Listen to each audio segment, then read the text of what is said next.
Well, actually, I'll write on board only. I do prefer blackboard, I mean board work. So therefore, I shall write on this whiteboard. You can see this whiteboard, right? All of you can see this page. Yes, ma'am. Yes, Okay, ma'am. fine. Yeah, fine. Yeah. Well, this combinatorics and graph theory, I have told you that this is mainly, at least this combinatorics part is not new for you.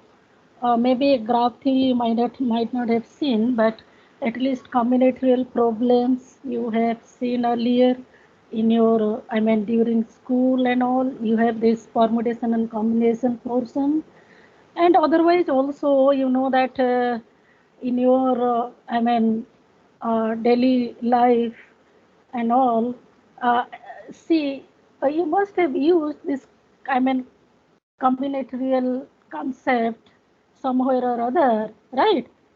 So there are plenty of examples that where you have come across these combinatorics, and I mean, see, when you choose certain things, right? Say, you are, I mean, having that so many subjects, say, for example, for your that optional kind of thing or breadth kind of thing, those subjects. So, among them, which one you should select so that that will suit for your uh, I mean, interest as well as slot. So many things. I mean, always this. I mean, something, some combinatorial that I mean problems you have come across, right? So this is not a new for you anyway. So here mainly we sell in combinatorics, uh, learn some counting techniques mainly. So combinatorics itself is a very vast subject, and there are many interesting topics on this combinatorics. This combinatorics would have been a separate subject for you, in fact. But anyway, we are, I mean, that merging so many syllabus for you people. So therefore, that combining this combinatorics and graph theory, and of course in combinatorics also, this graph theoretic languages are there, and in graph theory also we do use these combinatorics. I mean, they are very much related to each other. So in one of them we use the other kind of thing. So therefore, both these combinatorics and graph theory we can teach together, and both of them are related, and we use actually in, I mean, graph theory we use combinatorics and vice versa.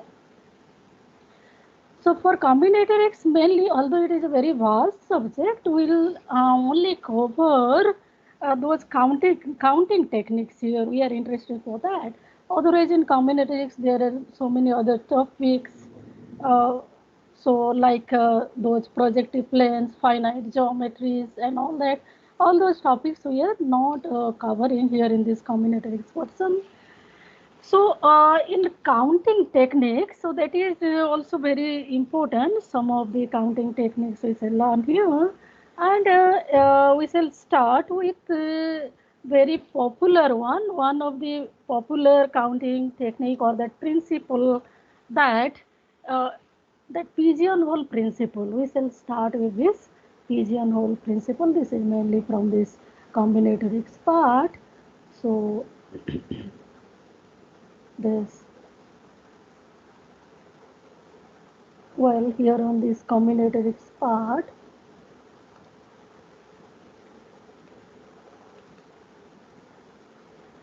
so we shall start this by this pigeonhole principle.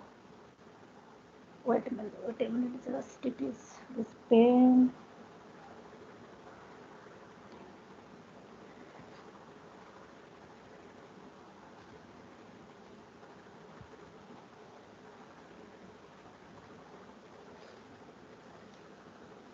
Well, in this combinatorics, we will start with this interesting, I mean, that concept, that is pigeonhole principle.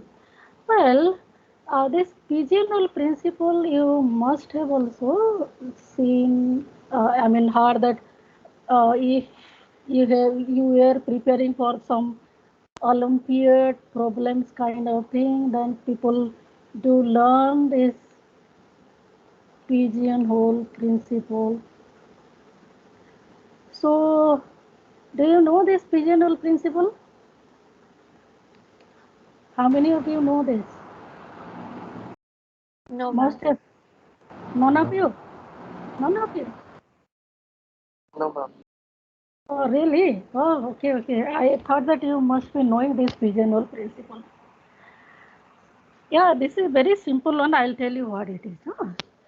So before we go to this pigeonhole principle, just I'll ask you one question. And then how can you solve that? How can you solve that problem?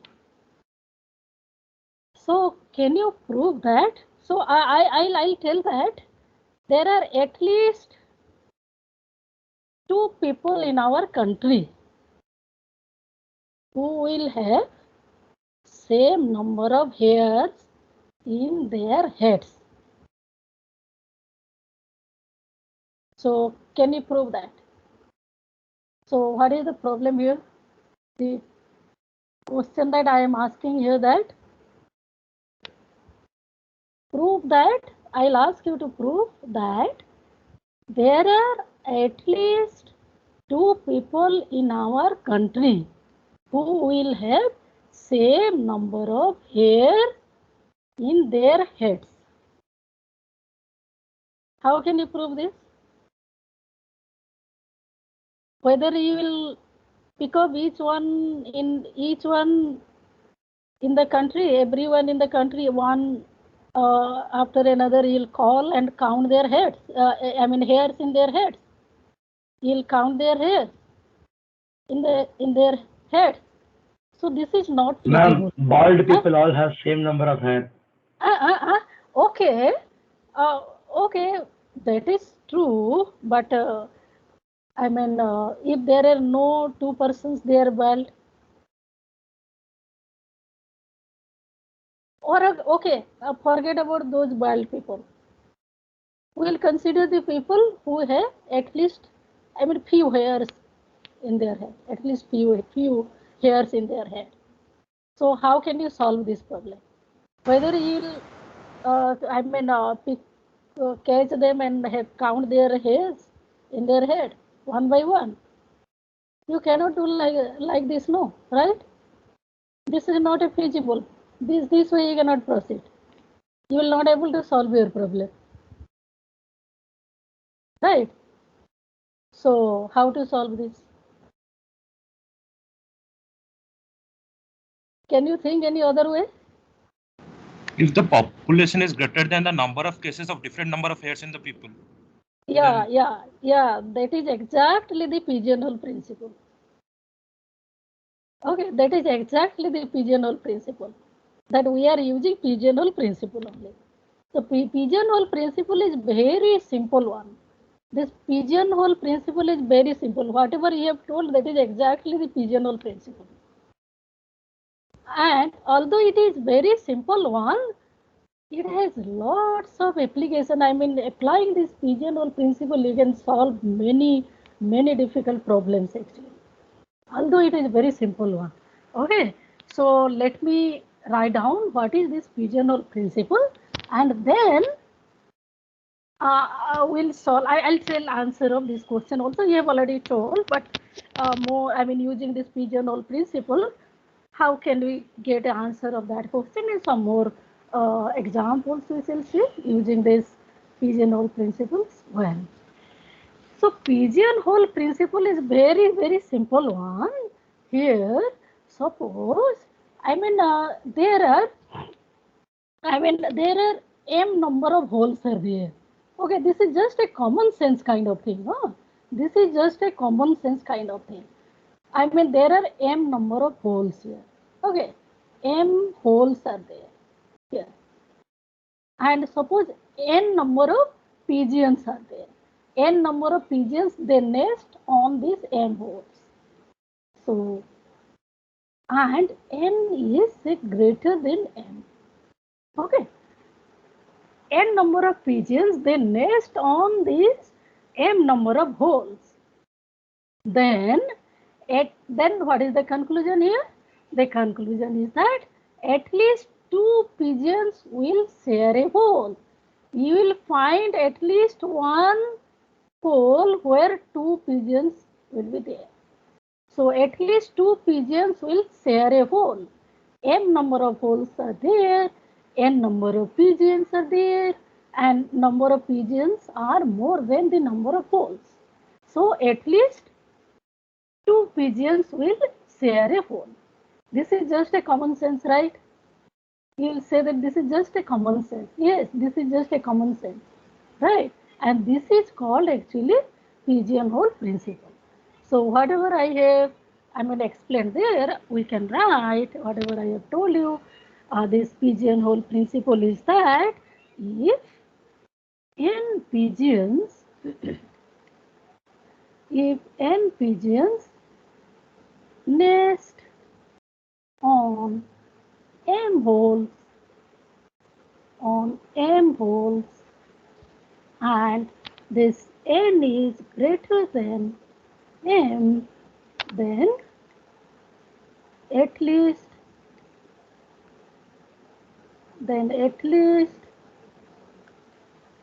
2 pigeons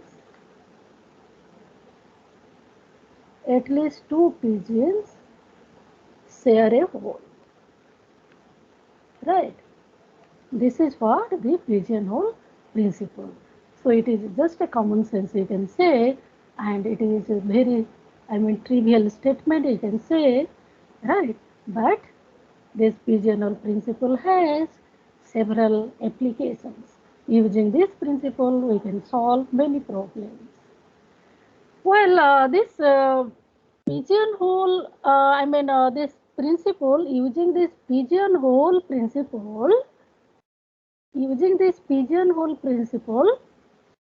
we can answer that question. So that question I had asked that, what is the question that I had asked? That you have to prove that or show that there are at least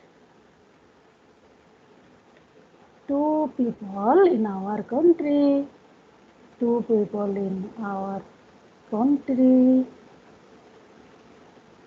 have equal number of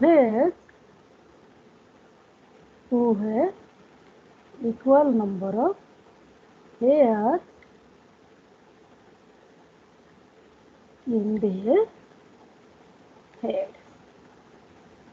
So I had asked you to solve this problem. So now, okay, you have already, one of you have told that if the number of population, that population is more, number of people or population in the country is more than the number of hairs that a person can have, So you consider any person. So at the most, how many hairs the person can have? So here you consider that any head of a person. Okay.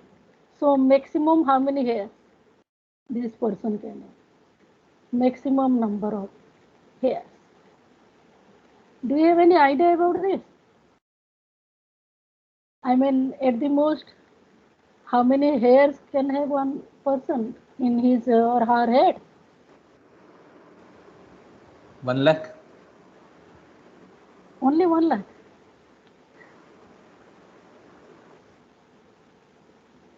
Only 1 lakh or huh? About 3.1 billion. 3.1 million. Total population of country minus one. Total population of the country we know. Don't worry about that. So do you have any idea about the maximum number of hairs a person can have in his and or her head? I think total population of country minus one. Oh, only that. No, it may not be. I mean, population of our country is too large, you know. Okay, population of our country is too large. Why only -1? Obviously, it will be -1. But okay, I mean, estimate. People have done this estimation is there. I mean, uh, this estimation is there that maximum how many hairs you will search. I mean, you may get this answer. But I think once actually Ma'am, it is that given 1 lakh, ma'am. in my earlier classes, what wrong went on? It is near 1 lakh. I Okay. searched online. Oh, so online it is saying only 1 lakh. No, no, no. It's near 1 lakh. Like Oh, 1.5 near lakh. 1 lakh only. Huh. Acha. I was thinking that it will be more. Okay, still no problem. Acha, some Ma'am, 1 problem. lakh is the average value. That is average. Yes, ma'am. Average. So average, so maximum. Acha, what problem? Some problem appeared to my whiteboard is not visible. 1 minute, 1 minute. Something.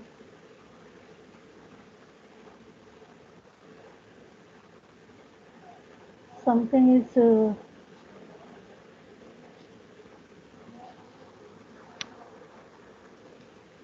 Wait a minute, some other things are coming on the screen and I am not able to access to this page.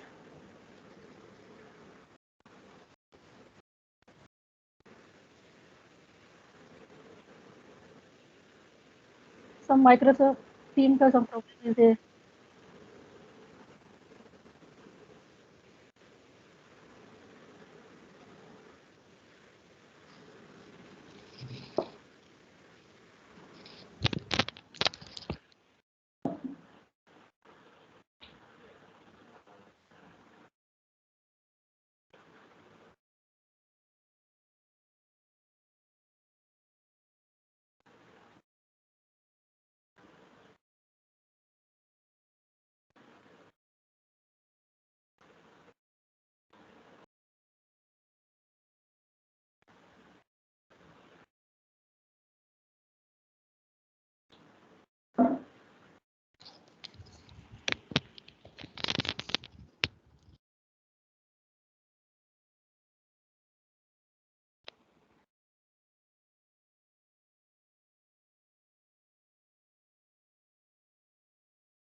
Okay, fine. You can see the whiteboard. No, some problem was there, and now I think it is all right. You can see the whiteboard, students. This board you can see. Yes, ma'am. Oh, okay, okay, okay.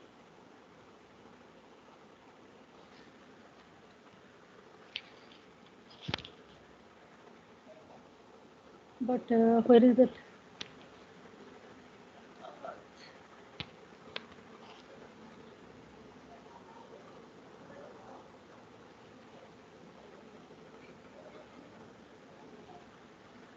Okay, so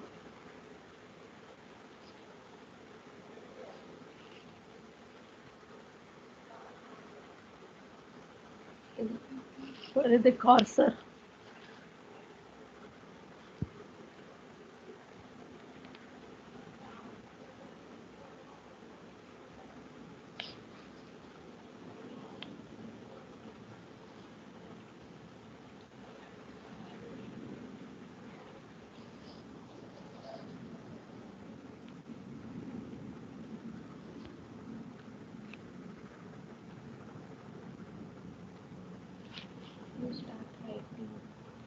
Okay, so well, now it is fine.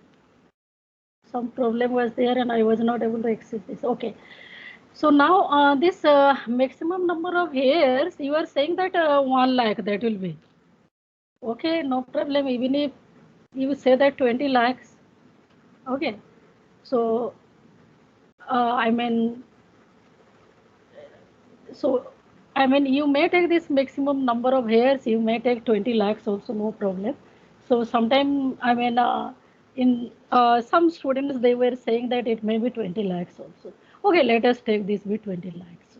Suppose I'll take this maximum, or you can take more than that also. Okay. So, if you take 20 lakhs also, well, then the number of population in our country. So that population in our country, I mean number of people or this population in the country, you know that is uh, I mean that 1.35 crores, right?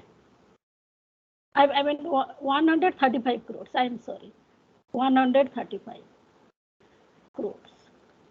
135 crores in our country, roughly, you can say 135 crores. So you know that this 135 crores, that is much more than this 20 lakhs.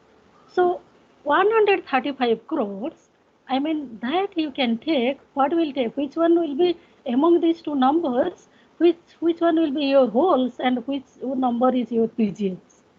Which one we should take our wholes? Tell me here. 20 lakh. Huh? Ma'am, the number of hairs should be the holes. Yes. So yeah, these are your holes, right? Okay. So number of holes, that is 20 lakhs. 20 lakhs holes there. So this value is equal to your M. Okay, or this value is equal to M. And this is equal to N, and that is the PGMs. Okay, this is number of PGMs. Number of PGMs. So now we can apply this pigeonhole principle, right? Now we can apply. So you are having these holes 20 lakhs. So now straightforward from this pigeonhole principle, we can find at least, see, this obviously this N is greater than M here. So at least 2 people in our country will get who will have same number of hairs in their head, right? So from pigeonhole principle, it is, I mean, we can get straight actually answer of this question, or we can solve this using this pigeonhole principle. So apply pigeonhole principle and get the result here. So apply pigeonhole principle,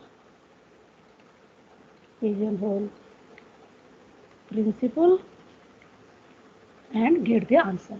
Well, this is one kind of, I mean, that one example that I have given you.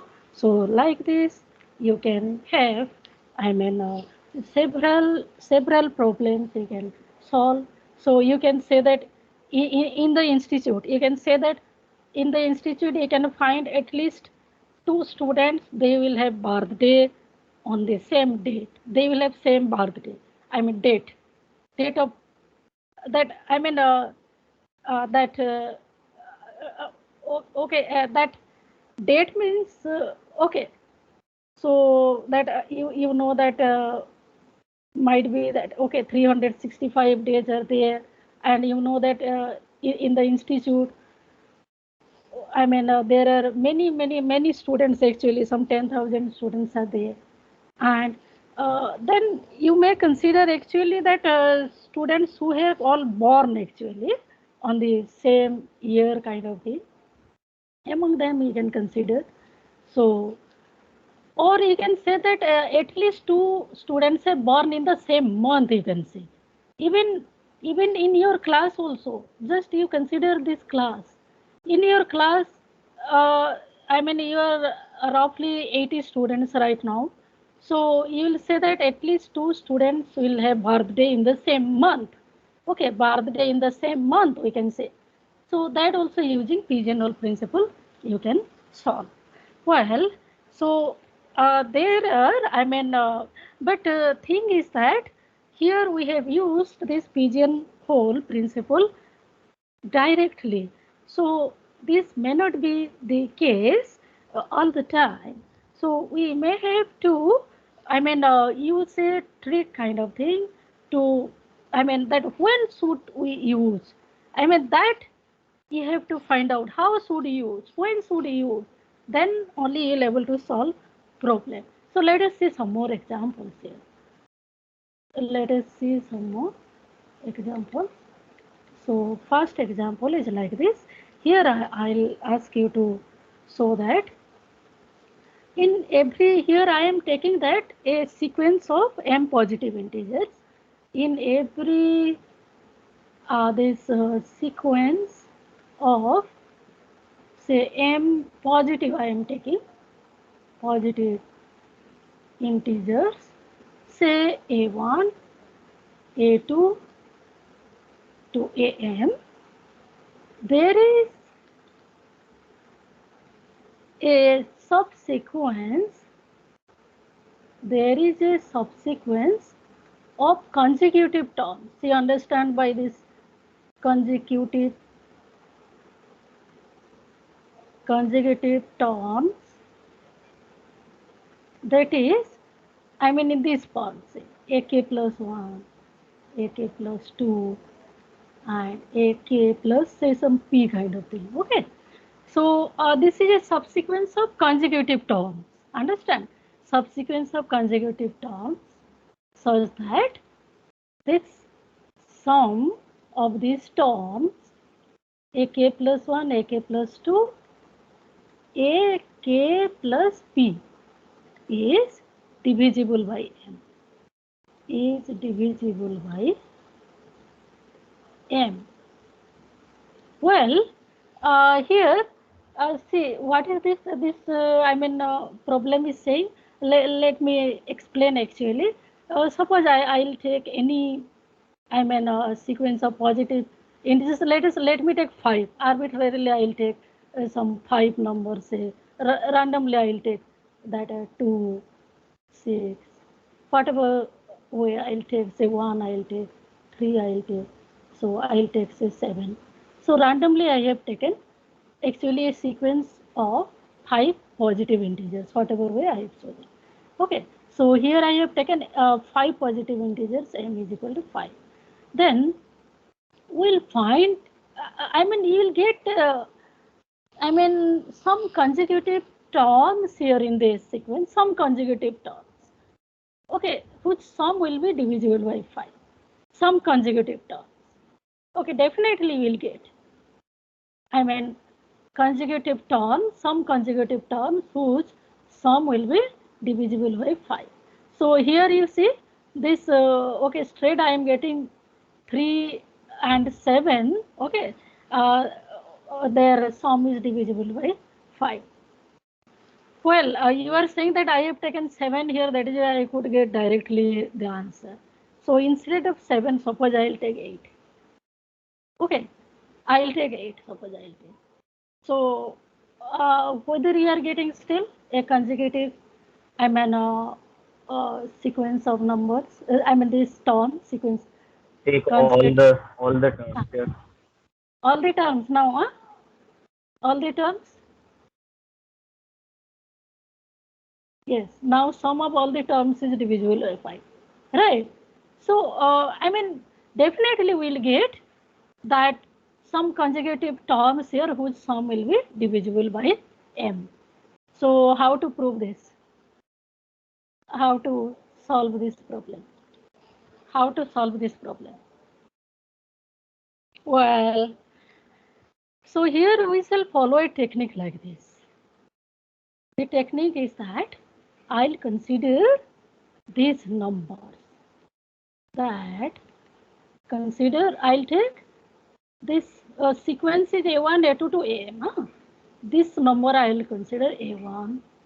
Then I'll take a1 plus a2, another number. Then, okay, like this, a1 plus a2 plus a3. It will go like this up to the sum of all the terms a1 plus a2 plus am. So I am considering these numbers. So how many numbers I have considered here? How many numbers I have considered? Tell. M. M numbers are. Huh? How many numbers are there here in this sequence? Tell. M numbers, right? Yes. Okay, M numbers Yes. are there. Okay, M numbers are there. Well, if, and here I have taken you know that I mean that first I have taken A1, that each time I have increased a term kind of thing. Okay, well, so M numbers are there. I am considering these M numbers. If there is at least one number in this sequence which is divisible by M, then we are done. Fine, but otherwise what we get? None of these numbers are divisible by M. So if we'll write like this: if there exists a number, there exists a number. Wait a minute here.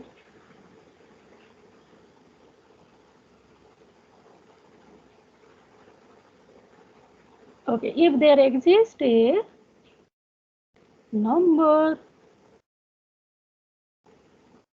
in this, in the above actually means this one, in the above, which is divisible by M, then we are done. Right? Otherwise, what we get if this is not the case? Then otherwise we'll have all the M numbers are, none of these M numbers are divisible by M. Otherwise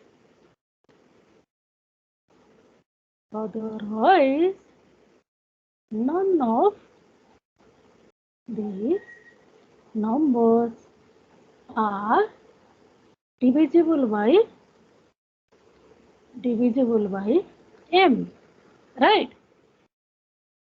So now none of these numbers are divisible by M, and you know that when you divide a number by M, the possible remainders, all possible, they are not divisible by M. So when these numbers are divided by M, the possible remainders are, okay. So when these numbers are divided by M, possible remainders are, what are the possible remainders? 0 to M minus. Yeah, possible remainders are the possible remainders are 0. They are not divisible by M. That's what we are considering, no? So therefore it will start from 1 only. 1, 2 up to M minus 1. These are the possible remainders. Because we are assuming that none of these numbers are divisible by M. So therefore you will not get 0 remainder. No? It will start from 1. So now we will apply the pigeonhole principle. Right? Now we'll apply pigeonhole principle. Okay. So these are your holes. 1, 2 to M minus 1 are, these are your holes. You consider them, these remainders as holes. And these numbers are your pigeons. Okay. So these numbers are pigeons, that A1 plus A2, that A1 plus A2 plus AM. You take these as your pigeons, right? So that means when we are dividing these numbers A1 plus A2, A1, this by M, we are getting the remainders like this. The remainders, possible remainders are these. So now by the pigeonhole principle, at least two of these numbers will have the same remainder, right? Then by pigeonhole principle,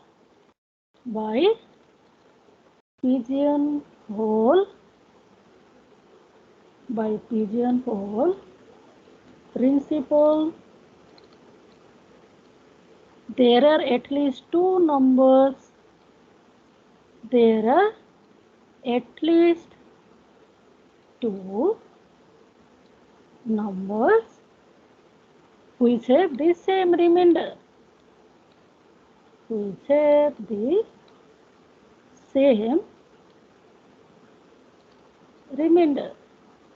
Right. So let us take that. So let us take those two numbers. So let these numbers be,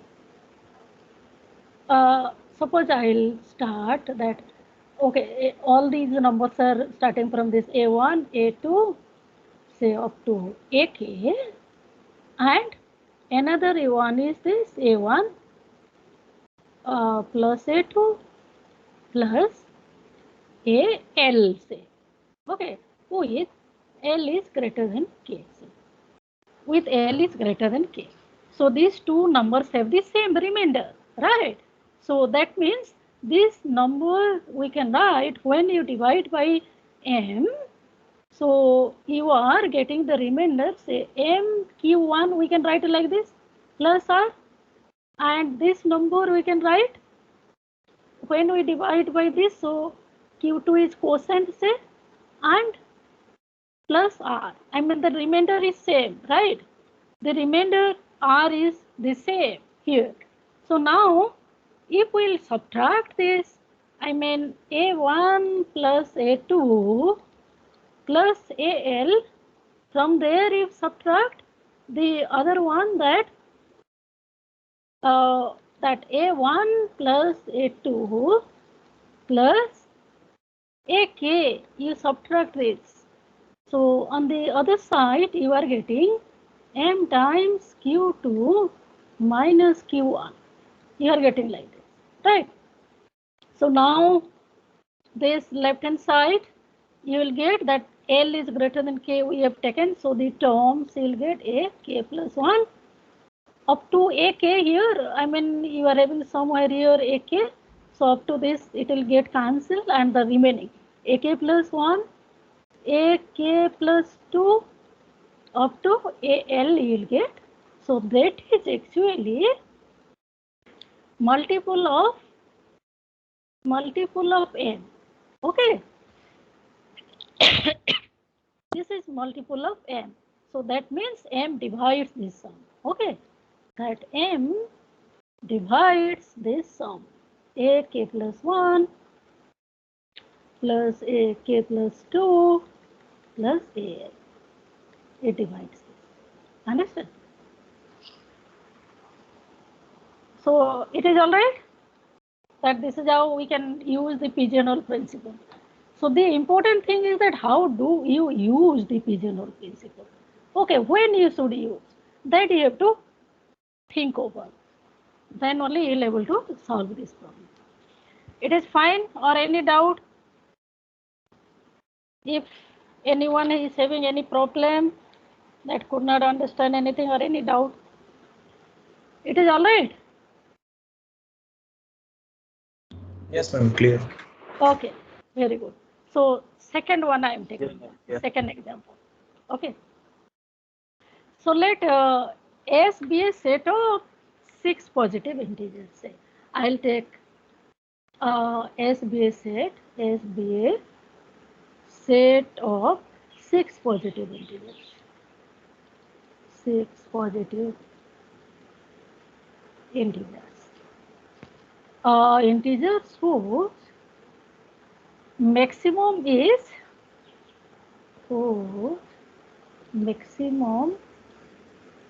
is at most 14. Is at most 14. So that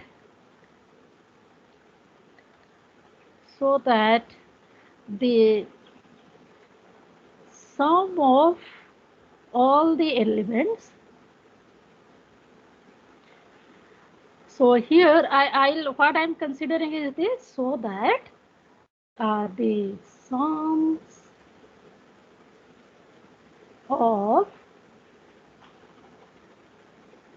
of the elements in all the non-empty sets. I'll tell you what I mean first. Let me write all the non-empty subsets of S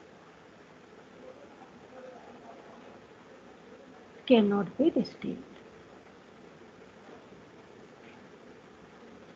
So what I am considering here is like this. Say S is a set of 6 elements. Here S is consist of 6 numbers A, B, C, D, E, F, C. 6 elements, and whose maximum is at most 14. Maximum of these elements will be at most 14. That is less than or equal to 14. Each of these elements in this set, okay, that is less than or equal to 14. So here we are asking that we are considering the sums of the elements in all the non-empty subsets of S. We are considering all non-empty subsets. So we are considering this set of all subsets of non-empty subsets of this S. X is not a empty set. Okay, we are considering all the non-empty subsets X of S. Okay, and we are taking the sum of elements in X. Okay, these sums we are considering. So now we are considering say this set. Suppose I'll take this set B. Here I'll take say M is this set. So here what we'll take is the sum of elements in this, say X belongs to X. Okay, so this is a sum of elements in this set X. So S of X, suppose I'll take S of X, I'll take sum of elements in this subset X. So now we are considering these sums Sx, okay, so that X belongs to M, you will say X is a non-empty subset of S. Okay, we are considering these sums. Okay, we are considering these sums S of X, sum of elements in this non-empty subset X of S. Understand? So here it is saying that these elements here, this set, in this set some numbers are there, so all these numbers cannot be distinct. All these sums cannot be distinct. All these sums cannot be distinct, or in other words, you will get at least two sets X1, two subsets X1, X2 of S, they are non-empty, so that this S of X1 will be S of X2. Understand? So we have to show that all these sums cannot be distinct. At least two non-empty subsets X1, X2 will get, so that the sum of elements on those sets will be same. S of X1 will be S of X2. Do you understand the problem first of all? Do you understand the problems first of all? Yes. Huh? Yes, ma'am. Okay. So here actually the maximum of this that is, I mean, less than or equal to 14 at the most. So S we could have taken, say, A1, A2 kind of thing. So easily we can, okay, let me take that. Otherwise, so that we can explain. So here say the numbers are say A1, A2 up to A6. So it is saying that this each AI is less than or at the most 14. Okay, this condition is given. AI is less than or equal to 14 at the most. So how to prove? Here, of course, we'll use pigeonhole principle. There may be some other way, but we are giving example for pigeonhole principle. So therefore, I'll use this and how to use. Now I'll ask that how to use this pigeonhole principle to solve this problem. How to use pigeonhole principle, where we should use. Okay, so you will definitely think this direct one, this direct method. First of all, how many say subsets are there? How many non-empty subsets of S are there? So total number of non-empty subsets. That is the first thing that will strike to your mind maybe. So total number of non-empty subsets. Non-empty subsets of S. That is, what is this number? 63. Huh? 2 to the power minus 1. Yes. 2 to the power 6. Yeah, 2 to the power 6 minus 1. So that is 63. Yes. This is 63. And what can you say about the, we want to show that at least these two sums will be same. We want to show this. At least two subsets, for two subsets, the sum of elements will be same. We want to show that. So now we look for that. What will be the maximum possible value of sum of elements in a subset of S? Maximum value of sum of, what will be this one? Maximum value of sum of elements in a subset of S. So what will be this one? Tell me. What about the, what will be this? 18? 84. 26. Maximum. See, 69. look at. It will be 69. There are different elements. Yeah, they may be. Yeah, they are different only. They are different. Yes, So the and maximum maximum possible value is 14, 69. Right? Huh? Okay. 69. So that maximum value, you will say that is okay. That maximum value will be when these numbers will take all. Maximum that possible values all are distinct, and when the subset is considered that full set S. So in that case, you may think that that up to this 9 plus 10 plus 11 plus 12 plus 13 plus 14. This is the maximum possible, right? For these 6 numbers, and this will be 69. Okay. So now can you use pigeonhole principle and get your answer? How can you get? You are having the total number of subsets only 63. Okay. And that possible sum, possible sum. Okay, that maximum possible sum is 69. Okay. So minimum can be 1 also, no? Only one singleton element, that one element is equal to 1. Huh? All positive integers, right? Huh? All? You told positive integers, 5. right? Minimum is, okay, all are distinct. So minimum 1, is 2, 3, 4, 5. 1, 2, 3, 4, 5. What about singleton sets are also there? So their subsets are there, which are singleton subsets. Singleton sets are also there. So minimum will be 1 also, right? Okay, minimum Yes, may be ma'am. equal to 1 also, because singleton subsets are there, right? Singleton subsets are there. Okay, so this sum therefore varies. I mean, sum of element, I mean, this sum varies, I mean, this sum varies from that 1 to 69.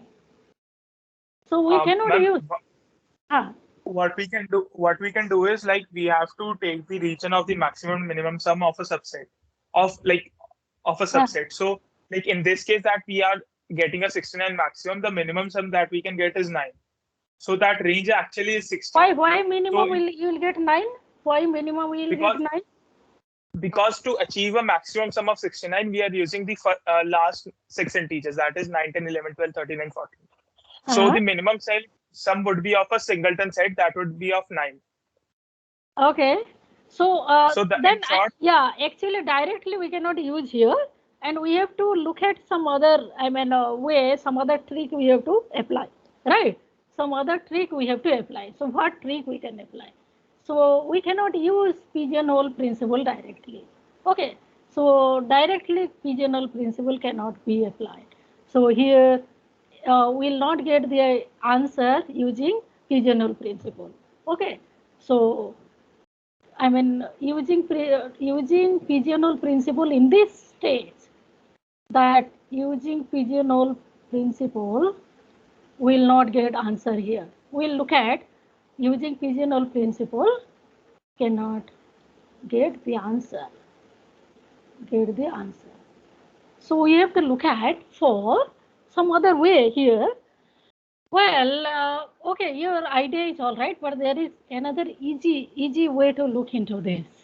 So, what we shall do, I mean one thing, let us remove this trivial subset S actually, this S consisting of, or in other words, what I am saying is that let us consider these subsets of cardinality at most 5. Okay, let us consider subsets of cardinality at most 5. So here we consider subsets of cardinality at most 5. That means from this collection of subsets, I am removing this whole set S. Okay. So in this collection actually, that this subset or this collection says C, I am considering here, I am considering all X which is a proper subset of S, and X is non-empty. I am looking this collection. Understand? So now in this collection, see, so what will be the total number of subsets here? Total number of subsets means number of such subsets here. What do you get? 2 to the power 6 minus 2 now. Subtracting one more. So therefore you get 62.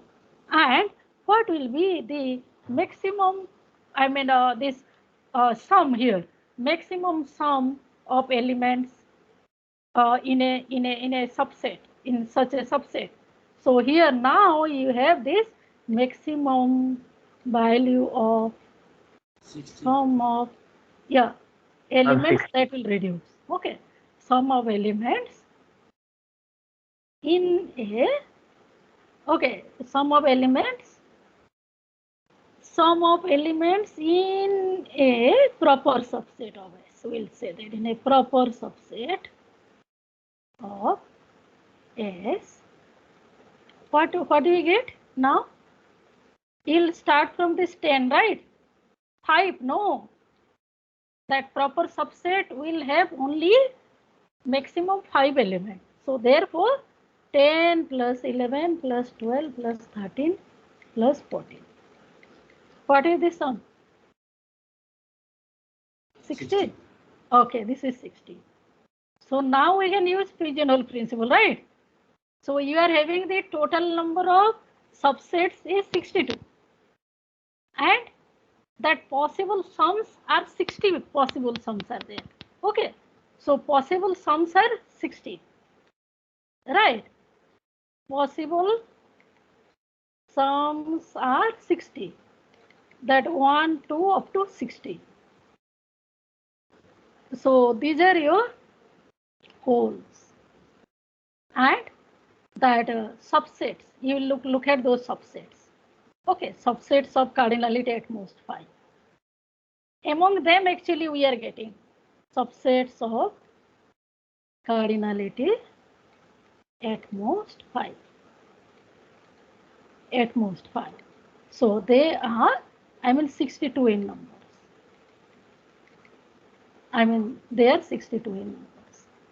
Okay, they are 62. No need writing this one. 62 in numbers. Okay. So these are your pigeons. Okay.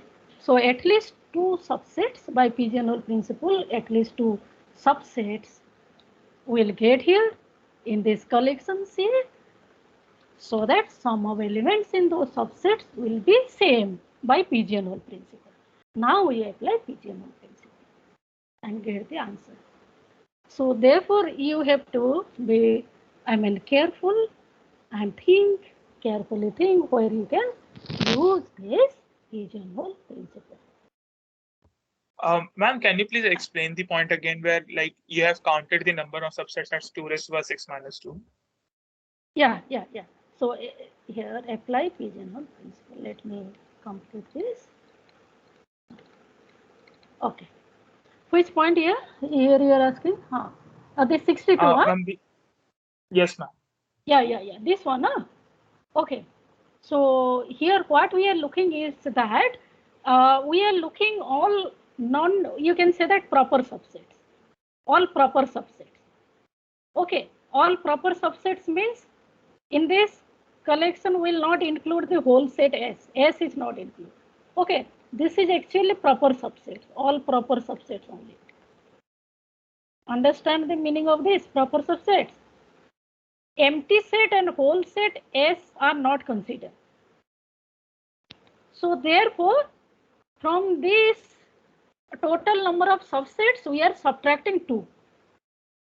One is for empty set, other one is for the whole set. This gives you the total number of proper subsets of S. Got it. Yes, got it. Okay. So therefore, we are getting 62. So now we are, considering these subsets only, all proper subsets. So among those proper subsets, we are getting at least 2, so that sum of elements in those 2 are the same. Okay, among these proper subsets we are getting actually. If we include this whole set S, we are not able to use that pigeonhole principle, and we will not get the answer. You will not get the solution of this.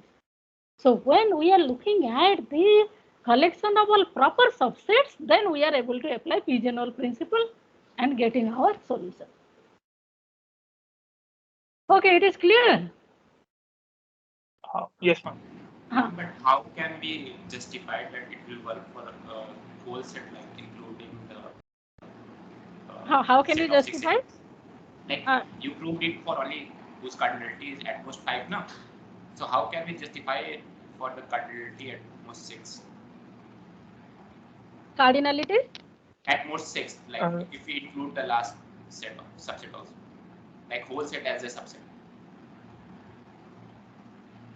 Whole set. So sorry you are to disturb, ma'am. No number in sum from 63 yeah, to 67. if you are having class, you may leave, please. If any of you are having class, you may leave. Others can ask their query. Okay. If you are having class, then please, you may leave. Okay, tell. I was saying you justify it for the cardinality at most 5 now, that the Yeah. But we are not able to justify for the including the last subset, like the subset whose cardinality at 6. So how we will justify with to our answer, like it will also work for that also.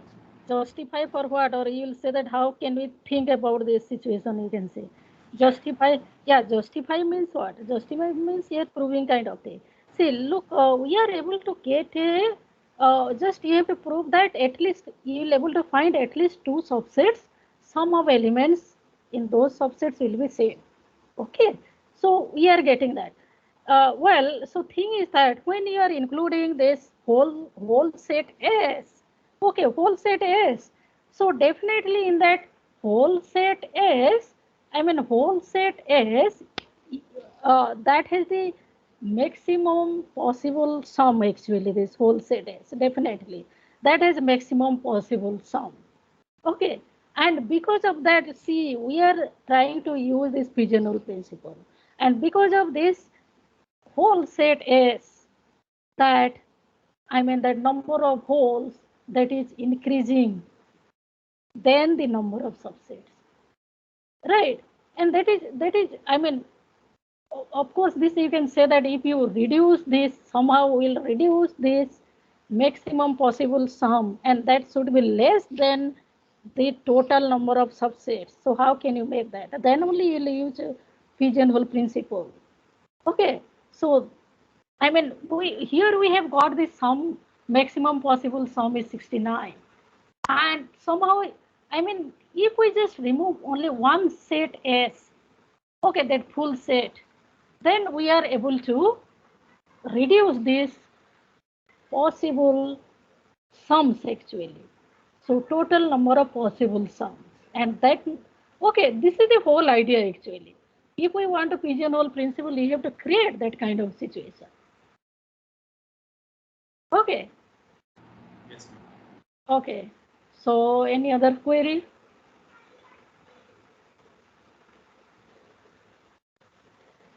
Okay, then that's all for today. Tomorrow we'll meet again. Tomorrow morning. Okay, bye. Have a nice day. Thank you, ma'am. Welcome. Okay, so I have to say first of all. Ma'am. Welcome. Bye. Have a nice day, all of you. Thank you, ma'am. Welcome.